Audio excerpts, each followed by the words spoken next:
judges are just like people and they bring their own biases and beliefs with them. That's why, as much as our current Chief Justice wants to say that we don't have Republican judges and we don't have Democrat judges, the background of the judge really does matter. Where he grew up, what his faith is, what school he went to, um, does affect their judgments and what they expect to see out of the court. I think for me, I would be nervous if someone, or I would be weary of somebody if they didn't have an opinion at all, or if they didn't have some type of moral standard. Why would I want someone in there who's, I understand being non-biased in the sense I have to be impartial to one party or the other. I understand that in like maybe a self-defense case. I have to be impartial to, I don't like the way this guy looks, so I just decide one way or the other.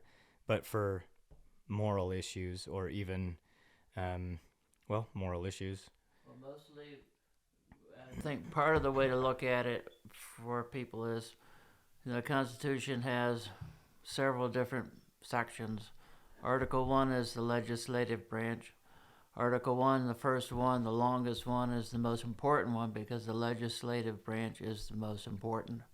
And Article 2 is the chief executive, the president. Article 3 is the courts. And the courts were never designed to make legislation or make law. They were designed just to interpret law. And it wasn't until, many years after the Constitution was ratified and went into effect, wasn't until over 20 years after that before the Supreme Court ever thought or raised the notion that they could invalidate a law passed by Congress. And that was a famous case, Marbury versus Madison, that people ought to read.